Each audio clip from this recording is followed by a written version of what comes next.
जय श्री राम, जय श्री बालाजी महाराज, जय माता की। पूजा करते करते वो ऐसा कौन सा पल होता है जब हमारा शक्तियों से संपर्क होने लग जाता है। मान लीजिए एक किस्म का कहने की बात यह है कि शक्तियों की भाषा हमें समझ में आने लग जाती है। वो हमसे क्या कहना चाहती हैं, हमारे कान के द्वारा हमारे मन में जो बातें प्रकट हो रही हैं उनकी कृपा से। वो कब ऐसा संपर्क का समय उत्पन्न होता है जब हमें उनके बताए हुए हर संदेश, हर इशारे हमें पता लगने लग जाते हैं। वो ऐसा कौन सा समय होता है जब आप लगातार पूजा करते हो। देखिए, पूजा में शक्ति तो होती है।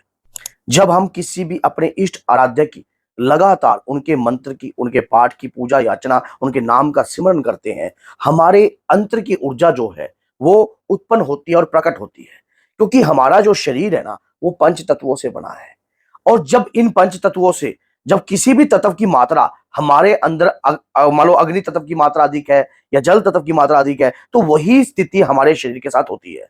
अब जब हम पूजा पाठ करते हैं, तब इन सारे तत्वों की मात्रा जो है बैलेंस होने लग जाती है। मान लो अपने हिसाब से जो एक किस्म का एक लेवल ऐसा बन जाता है जब हमारा परमात्मा से संपर्क होने लग जाता है।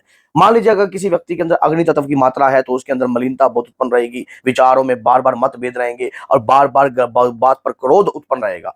हर छोटी से छोटी, बड़ी से बड़ी बात पर उसके अंदर जो है क्रोध उत्पन्न रहेगा। और अगर जल तत्व की मात्रा है तो उसके मन का जो विचार है वो जल्दी से जल्दी भटक जाते हैं। विचार में एक मान लो एक गठन नहीं बनता है, एक दृढ़ विश्वास नहीं बनता है। तो ये जो हमारे शरीर जो है इन तत्वों से मिलकर बना है। और ये तत्व किसके हैं? परमात्मा के। परमात्मा की ऊर्जा हमारे शरीर में ऑलरेडी है। लेकिन हम जब मंत्र या कोई भी पाठ पूजा करते हैं, तब वो शक्ति जो है हमारे अंदर जो वास कर रही है वो जागृत अवस्था में आने लग जाती है। उस शक्ति से तरंगे उत्पन्न होने लग जाती हैं।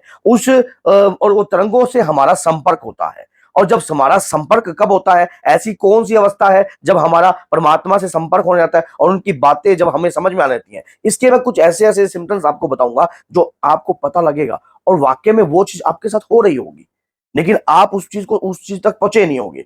क्या होता है कि जब परमात्मा की कृपा आपके शरीर पर आने लग जाए, मान लीजिए आपको पूजा करते वक्त काफी लंबा समय व्यतीत हो गया है, बहुत ही लंबा समय व्यतीत हो गया है और आप लगातार पूजा कर रहे हो, तो आपको क्या करना चाहिए? और शक्तियों ने आपसे संपर्क साधा भी है, उन्होंने आपको इशारे भी दिए होंगे, लेकिन आपको समझ में नहीं आएंगे। जब पूजा करते वक्त आपको निंद्रा की अवस्था में आ जाओ। मान लीजिए आप पूजा कर रहे हो और पूजा करते करते आपको नींद आने लग गई है बहुत, और जब नींद आपको आती है ना, तो आप ऐसी जगह पहुंच जाते हो जहां आपको पता ही नहीं है कि क्या हो रहा है। और खिंचाव अंदर से ऐसा उत्पन्न होता है कि पूजा कर। मान लीजिए जिस दिन आप कभी, एक ऐसा पल होता है जीवन में जब आपका मन नहीं, मान लो कहीं आप बिजी होते हो या कोई ऐसा हो, तो ऐसा लगता है कि जैसे कोई चीज ना मुझसे ना छिन गई है, कोई चीज ना अधूरापन है, अधूरापन है। तो ये जो सिम्टम्स अंदर से उत्पन्न हो रहे हैं, ये खिंचाव जो अंदर से उत्पन्न हो रहा है, और जहां भी मान लीजिए आप हनुमान जी के भक्त हो या माँ दुर्गा के भक्त हो, अपने आप ही आपकी आंसुओं की धारा उनके स्वरूप को देखकर बहने लग जाती है। मान लीजिए आपको पता नहीं लगता और बाद में आपको ये अचंभा लगता है कि मैं रोया क्यों? क्या कोई मेरे शरीर पर पित्तर आ रहा है या कोई ऐसा चीज आ रही है मेरे शरीर पे? ऐसा मेरे साथ क्यों हो रहा है? किस कारण हो रहा है? फिर आप किसी और व्यक्ति से पूछते हो या किसी से भी इस चीज के बारे में जान रहे हो, लेकिन उसका उत्तर आपको नहीं मिलता। ये संकेत परमात्मा की तरंगों के हैं कि आपकी उनके साथ जो है एक मैसेज के थ्रू बात हो रही है और ये तरंगे आपके हृदय में उत्पन्न होने लग गई हैं। अब ये तरंगे वहां तक पहुंच रही हैं जब आंखों से आंसुओं की धारा, कहते हैं कि जब इंसान रोता है ना तो उसका हृदय रोता है, और हृदय हमेशा सच्चा होता है, और जब सच्ची आत्मा रोती है तो वो परमात्मा के लिए रो रही है। तो अंदर कुछ है जो जाग गया है, अब वो आपसे संपर्क साध रहा है। जब ऐसी अवस्थाएं आपके साथ होती हैं, पूजा करते करते ऐसे समय आपके साथ होने लगते हैं, तो ये 101% है कि आपके ऊपर बाबा की कृपा है, आपके महाराज जी की कृपा आपके ऊपर हो चुकी है, आपकी जगत जननी की कृपा आपके ऊपर हो चुकी है। और आपको इस अब और क्या चाहिए? अब आपने उनसे वार्तालाप करनी है, अपने हृदय की बात। जब आप पूजा की अवस्था, जो ये इस प्रकार के सिम्टम्स जिस भी व्यक्ति के साथ होते हैं ना, वो अधिक से ज्यादा किसी किसी शेयर नहीं करते, क्योंकि ये एक ऐसे ऐसे सिम्टम्स हैं। अब स्वप्न के माध्यम से आपको ऐसा लगता है कि कोई साधु संत या कोई देविक या कोई बाल कन्या के किसी भी रूप में आपसे रोज बातें वार्तालाप होती है। ये स्वप्न आपके साथ एक बार नहीं, कई बार हो चुका है। कई बार ऐसा चीजें आपके साथ हो रही हैं, मान लो एक बार नहीं हो रही हैं, काफी बार आपके साथ ये चीजें हो रही हैं कि वो चीजें आपसे वार्तालाप कर रही हैं। और आपसे बात करती है और आप उस बातों को मतलब स्वप्न तक याद रहता है, लेकिन जब आप उठते हो वो वार्तालाप याद नहीं रहती, लेकिन ये जरूर याद रहता है कि आप किसी शक्ति के तहत थे। और मान लो देखते देखते उसने एक अलग सा ही रूप ले लिया, विशाल रूप ले लिया, शरीर पर एक अलग रूप आ गया। ऐसे ऐसे अगर संकेत आपको दिख रहे हैं तो ये शक्ति आपसे वार्तालाप कर रही है, आपसे संपर्क साध रही है। अब बात आ जाती है कानों में। जब शक्ति आपके कानों में वो आवाज देती है, वो आवाज कब देती है?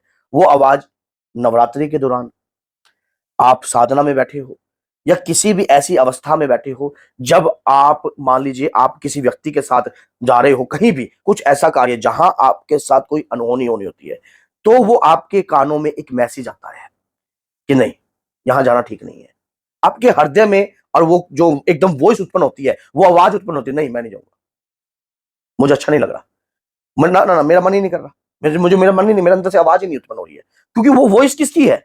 आपके इष्ट, आपके आराध्य की, जो उस मैसेज को आप संपर्क समझने लग गए हो कि कहीं ना कहीं मेरा अगर अंदर से आवाज उत्पन्न नहीं हो रही है तो मेरे इष्ट इस चीज में मनाही कर रहे हैं।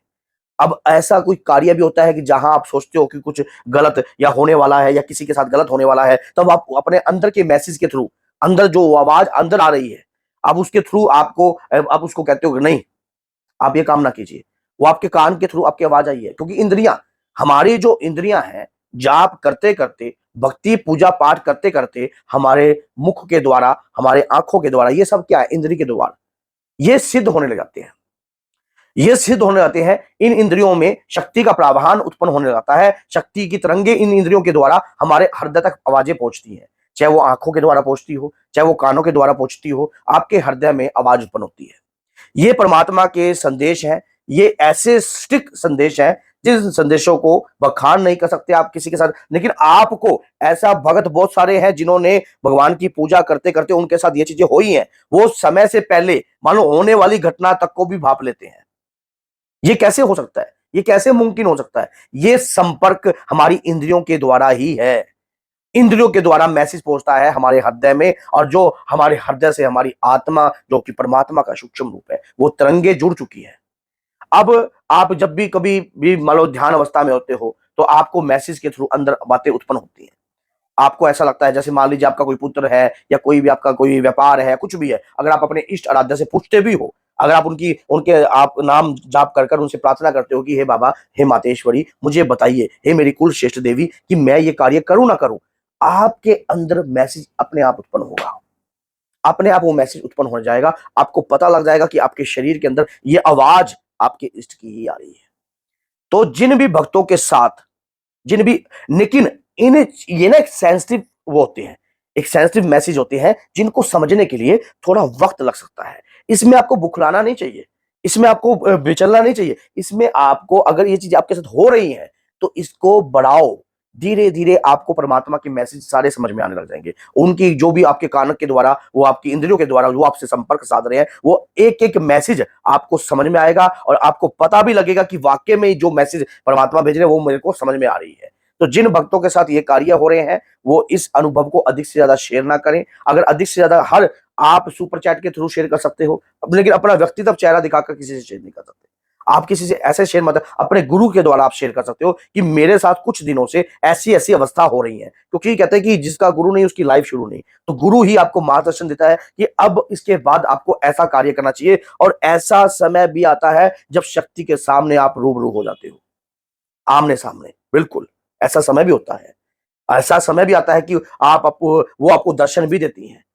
तो आपको, अगर ये मैसेज आपके साथ हो रहे हैं, इस प्रकार की अवस्था आपके साथ हो रही है, तो ये परमात्मा के मैसेज है, इसे बहुत इंपॉर्टेंट है, इन्हें स्वीकार कीजिए और उनसे संपर्क बनाइए, ताकि धर्म के प्रति या कुछ ना कुछ वो आपसे करवाना चाहते हैं या कहना चाहते हैं। इसमें आपकी कुल देवी भी हो सकती है, इष्ट देव भी हो सकते हैं, आराध्य देव भी हो सकते हैं, जिससे आपकी लगन लगती है वो आपको मैसेज है। तो वीडियो अच्छी लगती है तो लाइक कीजिए और शेयर कीजिए अधिक से अधिक, ताकि कोई भी भाई बहन अगर परेशान है तो ये वीडियो उस तक पहुंच जाए और वो उस वीडियो को देखकर अपने सारे जितने भी मन में सवाल चल रहे हैं और जो दुविधा में है, सब सरल हो जाए। तो बोलिए जय सीताराम, जय श्री बालाजी।